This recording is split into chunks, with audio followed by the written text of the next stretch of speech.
Welcome to the Global Risk Podcast from Solace Global. This is your weekly global intelligence briefing, covering the key geopolitical and security developments shaping the world. In the Americas, we look at the upcoming No Kings protests across the United States, which are expected to draw millions, alongside Ecuador's expanding anti-cartel operations and deepening cooperation with the United States. Across Europe, the Middle East, and Africa, we examine a series of likely state-backed attacks targeting Jewish communities in Europe, a major shift in Russian strike tactics in Ukraine, escalating Israeli operations in southern Lebanon, and growing risks to critical infrastructure across the Gulf. We also assess rising tensions between Chad and Sudan and continued fighting in eastern DRC despite renewed diplomatic efforts. And in Asia-Pacific, we cover the likely collapse of the Pakistan-Afghanistan ceasefire, the widening impact of the de facto closure of the Strait of Hormuz on regional energy security, and new national security measures in Hong Kong. Expert insight, clear analysis, and the context you need, all in one concise briefing. We begin in the Americas, where the latest No Kings protests are expected to draw millions across major U.S. cities. On March 28th, the third installment of the No Kings protest movement is scheduled to take place across the United States. No Kings events have been organized by several civil society organizations, including the 50501 movement, the No Kings Coalition, and the Indivisible movement. The protests oppose the administration of U.S. President Donald Trump. Previous No Kings protests took place in June and October 2025. The June demonstrations recorded an estimated attendance of 5 million people across more than 2,100 locations. The October protests are estimated to have drawn more than 6 million participants. Now, our intelligence team's assessment. In addition to earlier No Kings events, the upcoming protests follow wider waves of demonstrations in 2026 opposing recent operations by the U.S. Immigration and Customs Enforcement Agency, particularly in Minnesota. On January 23rd and 30th, two large-scale nationwide protests were held in response to the killing of two anti-ICE protesters in Minneapolis. This anti-ICE protest movement, alongside opposition to the war with Iran, is likely to further galvanize participation in the third iteration of the No Kings demonstrations.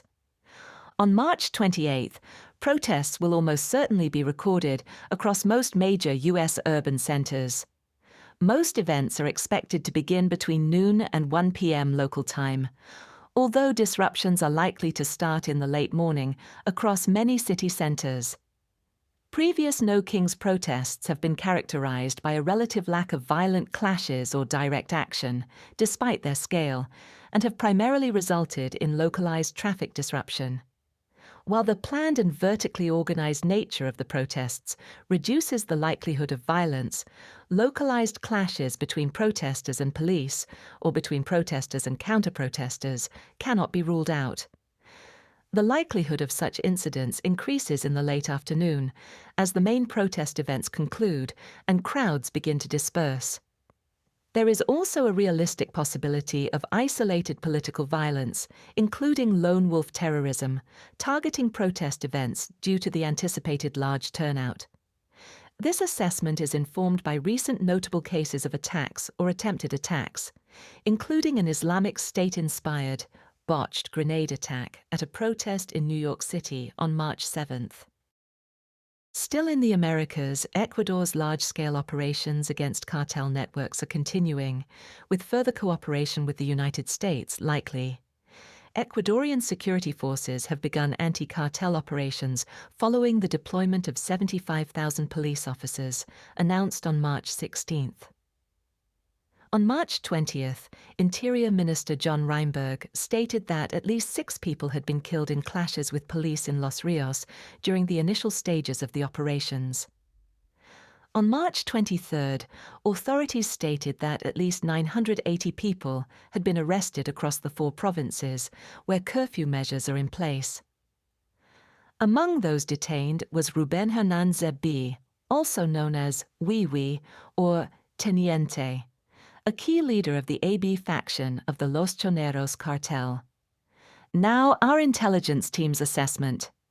Ecuadorian authorities have announced that curfews will remain in place until March 31st, while police continue anti-cartel operations for the rest of the month. The Ecuadorian government, led by President Daniel Noboa, has pledged to implement a hardline approach to combating crime, similar to that adopted in El Salvador. A key component of this mano dura, or iron fist, system is reducing the presence of organized criminal groups in the key urban territories they control. The mass deployment of tens of thousands of officers is almost certainly intended to support these objectives. Faced with an overwhelming police presence, criminal groups in cities such as Guayaquil will likely either reduce their footprint, allowing the state to reassert control over key areas, or engage in violent confrontations from a position of relative weakness given the scale of forces deployed. In the short term, there is a realistic possibility that the increased security presence will shift the epicenters of gang violence away from major cities and into more rural areas, as cartels continue to compete for drug smuggling routes under sustained pressure from authorities. Ecuadorian anti-cartel operations will almost certainly continue, alongside increased security cooperation between Quito and Washington, particularly in intelligence sharing. On March 11th, U.S. officials announced the opening of a permanent FBI office at the U.S. Embassy in Ecuador, just days after the first summit of the Shield of the Americas Anti-Cartel Alliance. Now turning to Europe, the Middle East and Africa, where a series of attacks targeting Jewish communities are likely part of a state-backed campaign linked to Iran. On the night of March 23rd, several ambulances belonging to a Jewish volunteer group were set on fire in the Golders Green area of London. The following day, a vehicle was set alight in the Appelmanstraat area of Antwerp, a district with a large Jewish population. Both attacks were claimed by Harakat Ashab al-Yamin al-Islamiyah. Hayy has claimed several other attacks since the outbreak of the current Middle East conflict on February 28th. In addition to the fire bombings in London and Antwerp, the group has claimed responsibility for a grenade attack at a synagogue in Liège, Belgium on March 9th, an attack against an unspecified site in Greece on March 11th, although this remains unverified, the arson of a synagogue in Rotterdam on March 13th, and 2 grenade attacks targeting a Jewish school and a commercial centre in Amsterdam on March 16th. Now our intelligence team's assessment. Extremism-focused observers have noted that, prior to March 9th, when the first attack claims surfaced, there had been no known references to Hayy. The initial claims were accompanied by what was highly likely a coordinated, pre-planned media campaign. Channels presenting themselves as affiliated with the group adopted a coherent messaging style, closely resembling that used by Iran-backed Iraqi Shia militias, including Harakat Ansar Allah al-Awfiya, Asaib al-Haq, and Liwa Zulfikar. Early claims were first disseminated in Arabic across several Telegram channels associated with these Iran-linked groups. They were then reposted in other languages by pro-Iranian accounts and influencers on social media. In several cases, including the Rotterdam synagogue attack, online claims and propaganda appeared within minutes of the incidents, before other media had reported on them. This suggests the existence of a pre-existing communication pipeline. The coordination and coherence of HAYI's attack campaign, along with its associated messaging, make it highly likely that the group's actions form part of a structured, state-sponsored effort. This resembles previous cases of state-backed asymmetric operations recorded in Europe. In particular, the available information suggests notable similarities with methods used in Russian and Iranian-sponsored operations involving locally recruited, disposable agents. For example, the profile of the 5 individuals arrested in connection with the Rotterdam synagogue attack, residents aged between 17 and 19, closely mirrors that of 2 individuals arrested by Swedish police following a 2024 grenade attack targeting the Israeli embassy in Denmark. Those two suspects, aged 16 and 18 at the time, stated that they had been recruited by a local criminal network known as Foxtrot and had carried out the attack for financial rather than ideological motives. Swedish authorities further assessed that Foxtrot had acted as the armed wing of a Middle Eastern terrorist organization, with the gang's leader reportedly cooperating with Iran's Ministry of Intelligence and Security. Other elements also point to the state-backed nature of Hayy.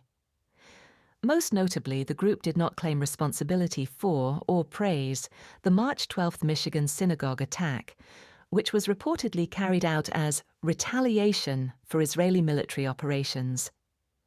This marks a clear departure from the behavior typically exhibited by jihadist groups such as Islamic State. IS media channels often claim credit for inspiring attacks, regardless of the perpetrator's actual ideological affiliation, instead basing such claims on perceived ethnic or religious identity. In the short term, it is highly likely that the group, and potentially other new groups, will carry out further attacks targeting Jewish communities, places of worship, and diplomatic offices associated with the United States across Europe. The risk is higher in northwestern European countries. The likelihood of further targeted attacks increases during the Jewish holiday of Passover, from April 1st to 9th. Future attacks are likely to involve sabotage and arson, primarily in large urban centers and often at night. These incidents will likely be aimed at causing material damage rather than maximizing civilian casualties, as is more typical of lone wolf Salafi jihadist terrorism. However, risks to bystanders or the possibility of more lethal attacks cannot be ruled out. Staying in the region, Russia has launched its largest drone strike package of the war so far, including rare daytime attacks. Since March 19th, Russian pressure along the eastern and southeastern front has increased, with mechanized assaults intensifying, possibly in preparation for a spring-summer 2026 offensive. On March 23rd, Ukraine's commander-in-chief, Oleksandr Syrsky, stated that Russian troops had escalated assaults across several strategic axes simultaneously. He noted that the main effort was concentrated on Pokrovsk and Oleksandrivka, while additional pressure was being applied around Kostiantynivka, Ocheretine, Lyman, and Kupiansk. Syrsky added that Russian commanders were seeking to exploit worsening weather conditions, which have reduced the effectiveness of Ukrainian unmanned aerial vehicles, artillery, and aerial reconnaissance. On March 23rd and 24th, Russia launched a large-scale wave of aerial attacks against Ukraine. The Ukrainian Air Force reported that between 1800 on March 23rd and 1800 on March 24th, Russia deployed nearly 1,000 one-way attack, UAVs, and decoys. The daytime phase on March 24th alone involved 556 such systems. The strikes also included 34 missiles. Ukrainian authorities stated that at least 6 people were killed and around 50 injured. Energy infrastructure was reportedly the primary target. Damage to facilities in Ternopil left approximately 70,000 people without power. However, civilian sites were also affected, including a maternity hospital in Ivano-Frankivsk and St. Andrew's Church in Lviv's UNESCO-listed historic center.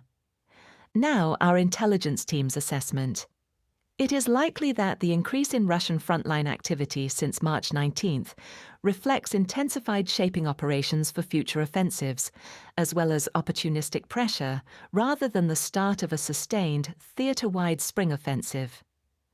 Reduced visibility caused by heavy fog has almost certainly degraded Ukrainian intelligence, reconnaissance, and surveillance capabilities.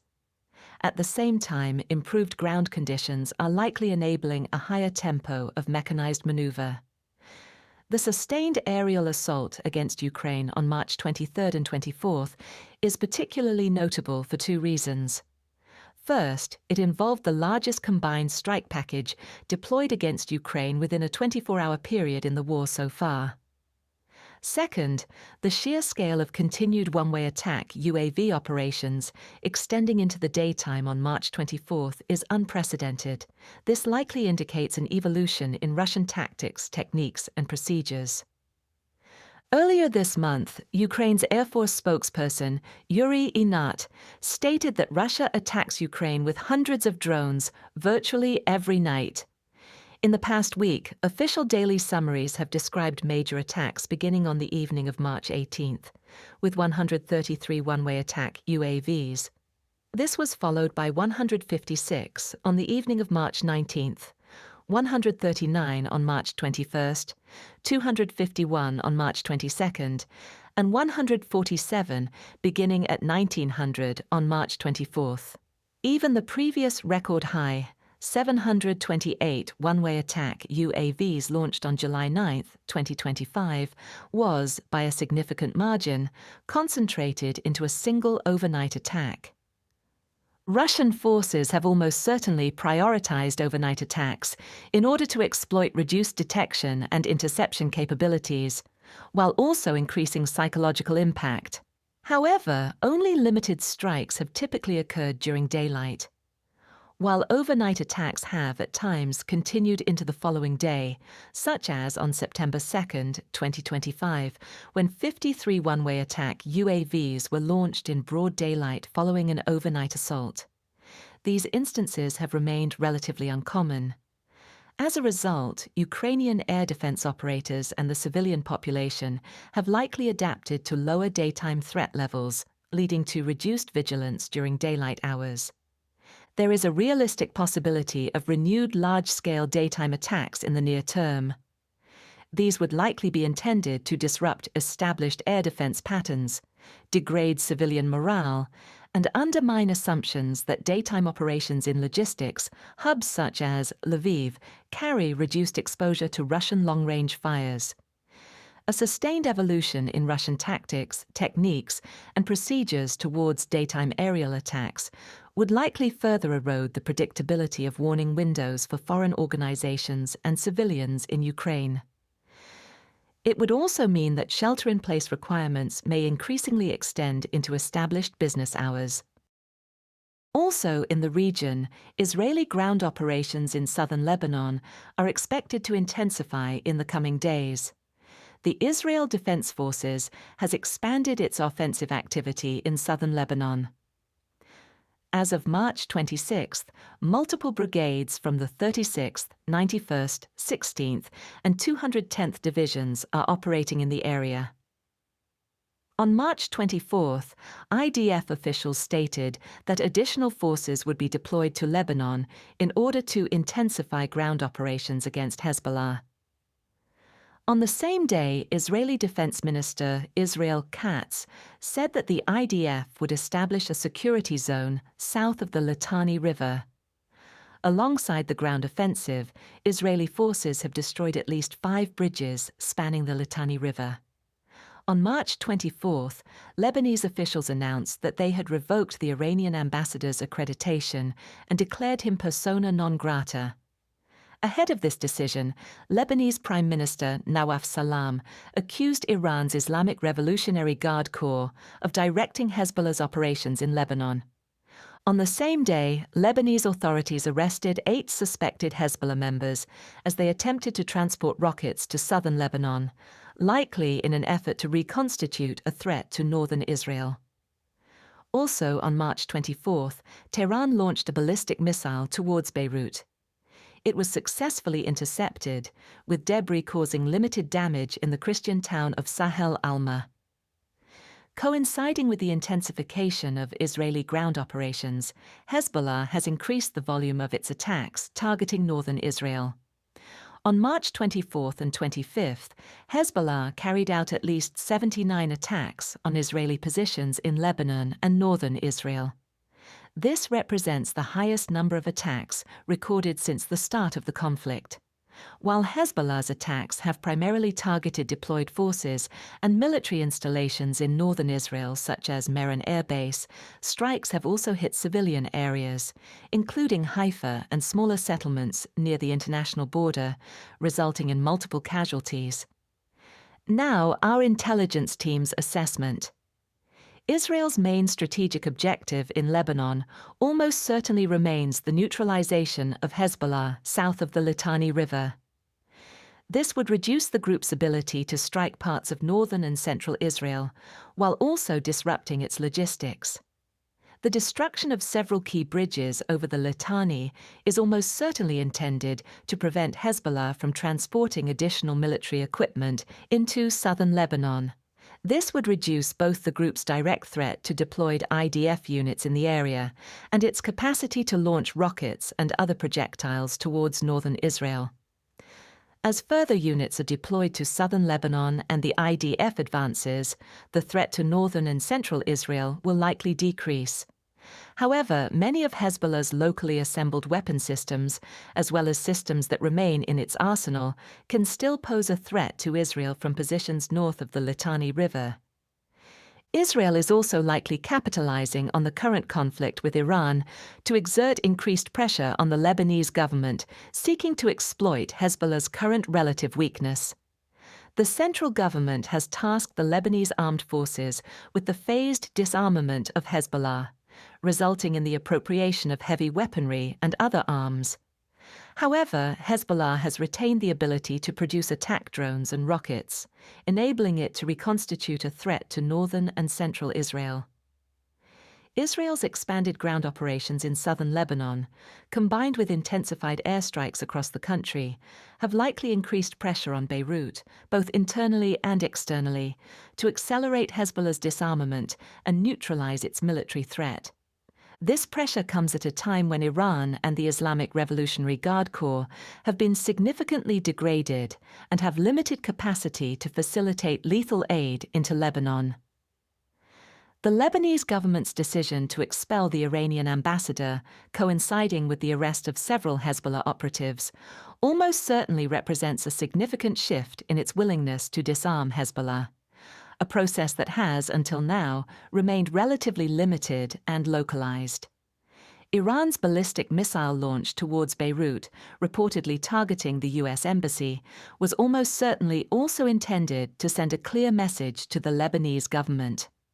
A well-armed, organized, and combat-effective Hezbollah has historically served as Tehran's primary deterrent against Israel, prior to the maturation of its ballistic missile capability. The Lebanese armed forces' active involvement in dismantling Hezbollah, alongside the effective disruption of Islamic Revolutionary Guard Corps operations, is almost certainly a red line for Tehran. While large-scale Iranian attacks targeting Beirut remain unlikely, as Iran's ballistic missile arsenal is rapidly depleting, and this capability is almost certainly being prioritized for higher-value targets across the region, further symbolic or coercive measures are likely to be employed to deter additional action by the Lebanese government against Hezbollah. Across the Gulf, U.S. pressure on Iran has prompted threats against critical infrastructure, including desalination plants. As of March 26th, daily Iranian attacks against the Gulf states are continuing. On March 21st, U.S. President Donald Trump issued a 48-hour ultimatum to Iran to open the Strait of Hormuz, warning that the United States and Israel would otherwise obliterate Iran's power plants. In response, Iran's parliament speaker Mohammad Bagher Ghalibaf stated that Iran would irreversibly destroy critical national infrastructure across the region. The Islamic Revolutionary Guard Corps-linked Fars news agency subsequently published a list of potential targets, including major power generation and desalination plants across the Gulf. However, on the morning of March 23rd, President Trump stated on social media that following what he described as positive discussions with Iran, a claim later disputed by Tehran, he had instructed the Department of War to postpone any and all military strikes against Iranian power plants and energy infrastructure for 5 days, subject to the success of the ongoing meetings and discussions. On March 23rd, reports emerged that Saudi Arabia had recently agreed to let American forces use its King Fahd air base in Taif, Makkah province, according to anonymous sources briefing the media. One source added that, "It is only a matter of time before the kingdom enters the war." Moreover, the United Arab Emirates has undertaken a domestic crackdown on Iranian-owned assets. Verified footage from early March also indicates that the United States launched ballistic missiles against Iran from the territory of Bahrain. On March 25th, following Iranian retaliatory strikes against oil and gas facilities, including the Ras Laffan LNG field in Qatar, QatarEnergy declared force majeure on its long-term liquefied natural gas supply contracts with South Korea, Italy, Belgium, and China. Now, our intelligence team's assessment. The ultimatum issued by President Trump to Iran to open the Strait of Hormuz, now extended from an initial 48-hour deadline to a 5-day period, according to his social media post on the morning of March 23rd, would likely prompt significant Iranian retaliation against targets across the Gulf states. Such retaliation could occur if the U.S. follows through on its threat to obliterate Iran's power plants, or potentially in response to other perceived escalations, such as a ground force occupation of Iran's Karg Island. Messaging from senior Iranian political figures and regime-linked media outlets strongly indicates that critical energy infrastructure, particularly desalination plants, which are vital for many Gulf states, would be targeted in retaliation for attacks on Iranian power facilities. The Gulf states are highly dependent on desalination for drinking water, domestic use, and industrial purposes. Between 90 and 99% of drinking water is derived from desalination in Kuwait, Bahrain, Qatar, and the UAE, 86% in Oman, and 70% in Saudi Arabia. Sustained attacks on desalination facilities would likely have significant consequences for national water security across the Gulf. In addition to U.S. or Israeli strikes targeting Iranian oil and gas infrastructure, as well as power plants, the killing of senior Iranian military or political officials would likewise likely trigger an increased tempo of Iranian retaliatory attacks. This pattern was evident following the March 17th killing of Iran's Secretary of the Supreme National Security Council, Ali Larijani, and the March 18th Israeli strike against Iran's South Pass gas field. Reports that Saudi Arabia is considering entering the war against Iran, alongside the UAE's crackdown on Iranian-linked assets, and verified footage showing U.S. ballistic missile launches against Iran from Bahrain in early March, are likely to affect the region's threat environment. Prior to the current conflict, which began on February 28th, Saudi Arabia and other Gulf states publicly stated that the United States would not be permitted to use their military facilities or airspace for offensive operations against Iran. This was almost certainly intended to deter potential Iranian retaliation. However, with Iran sustaining attacks against the Gulf states for several weeks, resulting in casualties, economic damage, and significant disruption, figures such as Saudi Arabia's Crown Prince Mohammed bin Salman likely assess that deterrence may need to be re-established through offensive operations. The entry of Saudi Arabia, potentially alongside other Gulf states such as the UAE and Bahrain, into the war against Iran would highly likely lead to an increase in both the rate and scale of Iranian retaliatory attacks against these countries. Interception rates across the region remain high overall, although they have notably declined since the start of the conflict, with numerous recorded instances of projectiles penetrating air defenses. Reporting indicates that the volume of both Iranian ballistic missiles and attack drones launched at the Gulf states has significantly decreased since February 28th. This is almost certainly due to depleted stockpiles, as well as the destruction of transporter Erector launchers by U.S. and Israeli strikes. However, the use of attack drones remains sufficiently high to sustain daily strikes involving dozens of Shahed systems. Iran also retains the capability to launch ballistic missiles on a daily basis, particularly against high-value targets such as oil and gas infrastructure. Sustained Iranian drone and missile strikes are likely to lead to critical shortages of air defense interceptors across the region, particularly in Kuwait, Bahrain, Qatar, and the UAE. such shortages would likely force air defense systems to prioritize targets, increasing the probability of successful penetrations. Furthermore, Iranian strikes have damaged regional air defense infrastructure, including radar systems that are critical for early warning, target acquisition, and tracking. This has likely degraded detection capabilities and reduced reaction times for air defense systems. Elsewhere in the region, tensions are rising between Chad and Sudan following a deadly cross-border drone strike. On March 23, Chad began the emergency relocation of 2,500 refugees from its border with Sudan, while its military prepared to deploy to the area. This followed a cross-border drone attack originating from Sudan, which killed 17 people in the border town of Tain as they attended a funeral service. According to official statements, the Chadian military intends to entrench itself along the border and take control of all crossings with Sudan. The office of President Mahamat Idris Deby also stated that he had ordered the military to retaliate against any attacks originating from Sudan. It remains unclear who conducted the attack, with both the Sudanese armed forces and the paramilitary Rapid Support Forces blaming each other. Now, our intelligence team's assessment. The Sudanese civil war has periodically spilled over into Chad.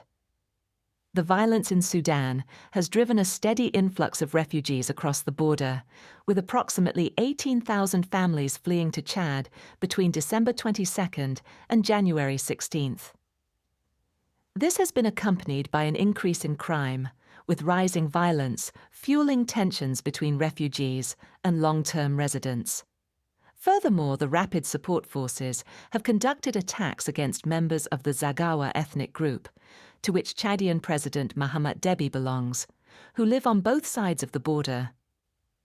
On February 23, 2026, Chad closed its eastern border with Sudan indefinitely, citing repeated incursions by Sudanese armed groups amid heavy fighting in the border town of Altina.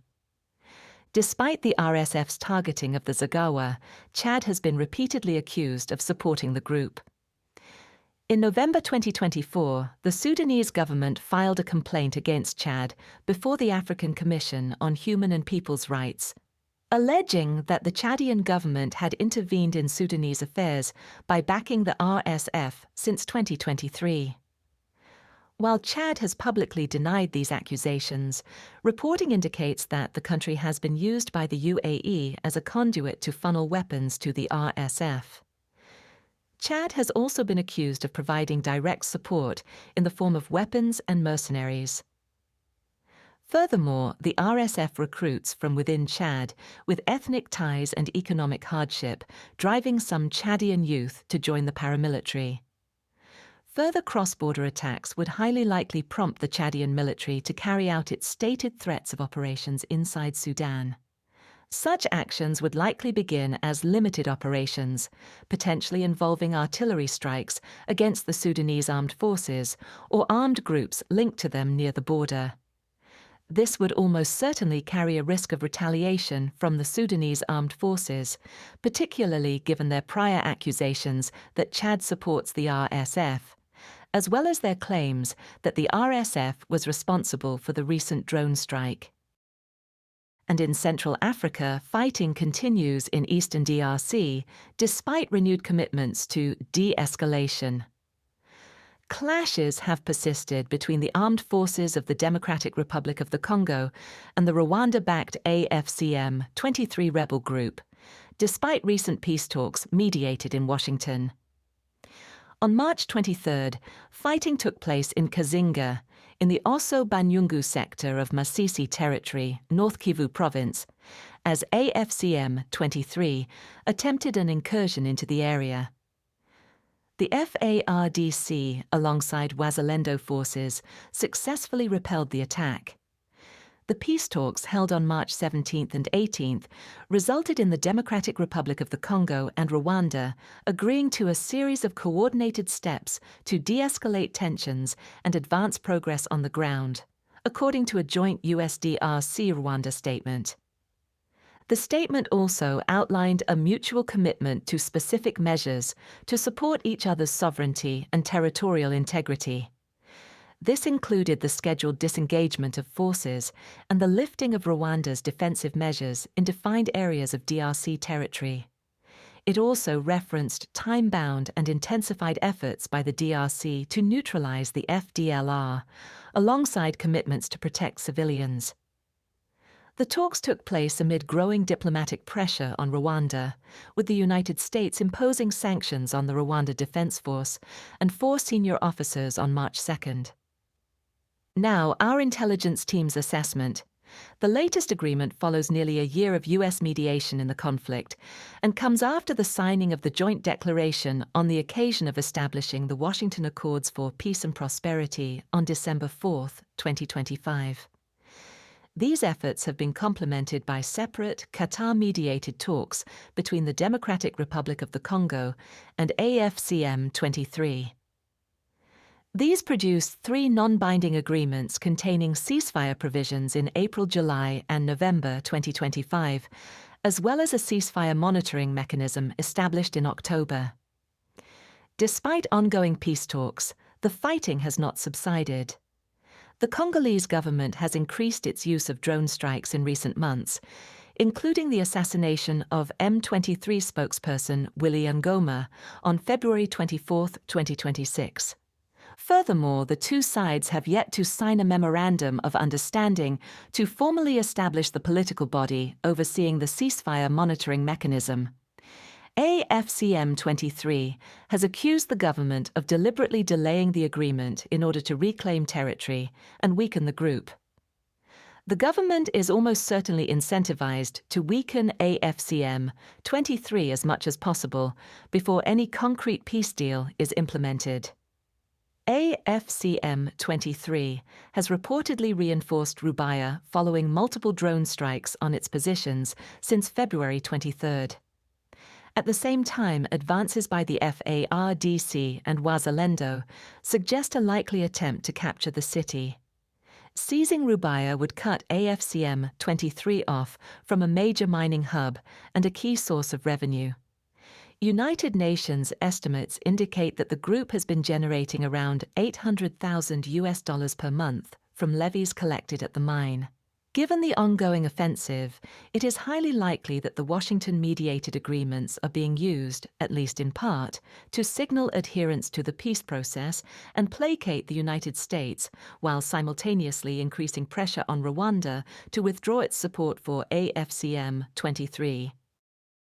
Now shifting to Asia-Pacific, renewed strikes between Pakistan and Afghanistan signal the likely collapse of the recent ceasefire.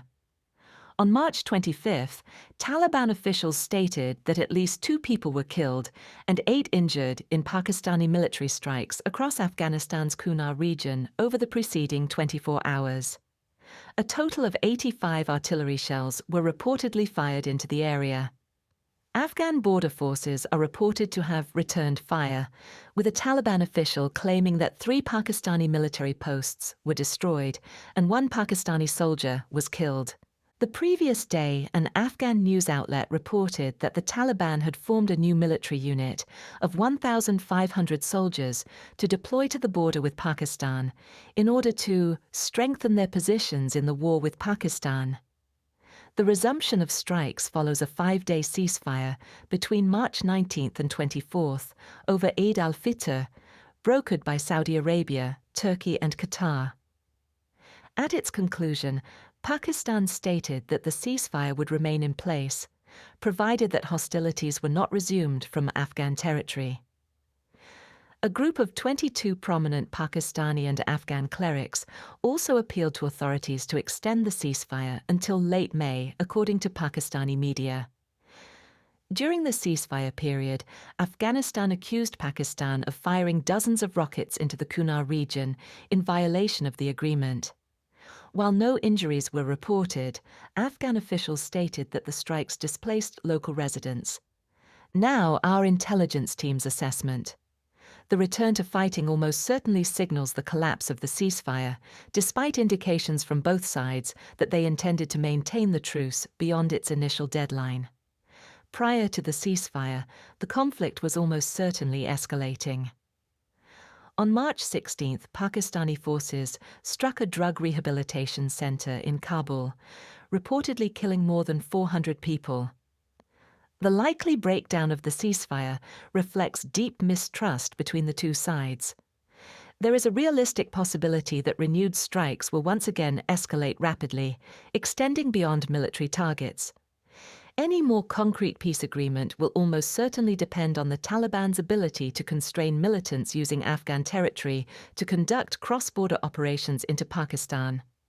Both Tehrik-e-Taliban Pakistan and Islamic State Khorasan province have carried out high-casualty attacks in Pakistan in recent years, with 2025 ranking among the worst years on record for militant activity. Islamabad has repeatedly accused Kabul of harboring and directly supporting the TTP with logistical and operational assistance. A United Nations report from December 2025 assessed that the TTP maintains approximately 6,000 fighters in Afghanistan, concentrated in Khost, Kunar, Nangarhar, Paktika, and Paktia, with thousands more militants based inside Pakistan. Pakistan's former ambassador to the United States, Maliha Lodhi, recently reiterated that Pakistan's long-standing demand for the Taliban to rein in the TTP and prevent cross-border attacks remains unchanged. Without such measures, any ceasefire is likely to have limited long-term effectiveness. This would likely result in increased Pakistani strikes in Afghanistan, alongside an expansion of domestic counter-terrorism operations. On March 25th, Pakistan's Counterterrorism Department conducted an intelligence-based operation that resulted in the deaths of two of the most wanted TTP militants operating within Pakistan. Similar counter-terrorism operations are highly likely in the near term and will likely prompt TTP reprisal attacks, particularly in western Pakistan. Across the region, the disruption to shipping through the Strait of Hormuz is driving energy shortages and economic pressure. The ongoing war in the Middle East, alongside the de facto closure of the Strait of Hormuz, has significantly disrupted the supply of carbon-based fuels to multiple countries across the Asia-Pacific region, particularly Japan, South Korea, the Philippines, India, and Bangladesh. On March 19th, Japan and South Korea issued a joint leaders' statement condemning the de facto closure of the Strait of Hormuz, as well as attacks on shipping and energy infrastructure. On March 24th, Tokyo announced that releases from jointly held oil stockpiles would begin later in the month, with National Reserve releases starting on March 26th. It also confirmed that replacement cargoes from Yanbu and Fujairah were being rerouted to Japan.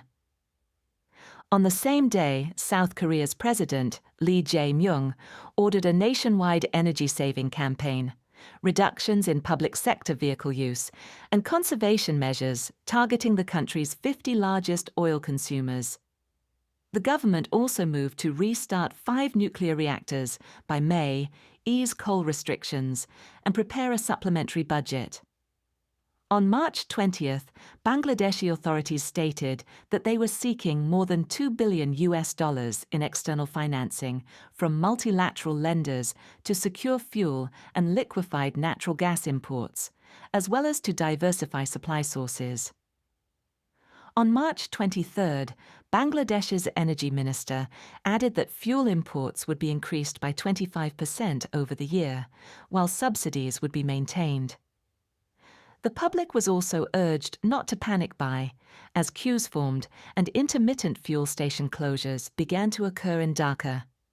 In India, on March 21st, the government authorized an additional 20% allocation of commercial liquefied petroleum gas to states, bringing the total allocation to 50%.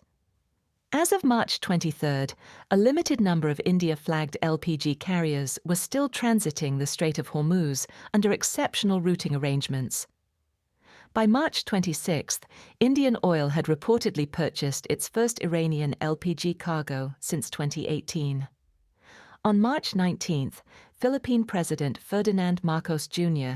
stated that the country was seeking alternative fuel sources and building an additional 2 million barrel buffer. On March 22, the Department of Energy authorized the temporary controlled use of lower-grade Euro 2 fuels for selected transport and industrial purposes as a supply protection measure. On March 24, President Marcos signed an executive order declaring a state of national energy emergency, granting the government legal authority to implement a range of measures to ensure energy stability. By March 26, the government had activated a 20 billion Philippine peso emergency fund to procure up to 2 million barrels of fuel and related products. It also suspended electricity sales on the wholesale electricity spot market until further notice. Now, our intelligence team's assessment. The de facto closure of the Strait of Hormuz by Iran has led to a sharp decline in the number of vessels transiting the waterway. On February 26, 132 vessels passed through the strait. This fell dramatically to between 0 and 2 vessels per day between March 3 and March 19. This disruption has almost certainly had a significant global impact, with around 20% of the world's daily seaborne oil consumption and liquefied natural gas passing through this strategic choke point each year. However, the impact has been particularly pronounced across the Asia-Pacific region due to the heavy reliance of several countries on fuel shipments transiting the Strait of Hormuz. It is estimated that Bangladesh receives over 50% of its liquefied natural gas imports through the strait. India sources around 40% of its crude imports via this route, while South Korea depends on it for approximately 72%. Japan's reliance is estimated at roughly 90 to 95% of its crude imports, and the Philippines between 95 and 98%. The closure of the Strait of Hormuz is considered de facto, due to conflicting statements from Iranian officials regarding whether it reflects formal government policy. However, with Iran having attacked multiple vessels transiting the strait and several senior figures stating that it is closed, almost all through traffic has effectively ceased. A limited number of vessels, disproportionately Indian, Pakistani, and Chinese flagged, have continued to transit, but only under strict conditions. It is likely that Japan and South Korea will continue to rely on reserve drawdowns, fuel switching, and administrative measures in the immediate term. India is also likely to maintain allocation measures and pursue supplier diversification. This should help contain the immediate risk of an acute nationwide shortage, but may leave commercial users exposed to intermittent fuel supply disruptions. More pronounced immediate to short-term effects are most likely to be felt in Bangladesh and the Philippines. Both countries are more vulnerable to secondary impacts, including fuel queues, transport disruption, opportunistic hoarding or profiteering, and politically sensitive decisions around electricity provision or subsidy policies. In both cases, there is a realistic possibility of civil unrest in response to rising fuel prices, as well as emergency measures such as restrictions on the ability of labor unions in the energy sector to strike. In the Philippines, the Kilusang Mayo Uno Union has already strongly condemned the implementation of such measures.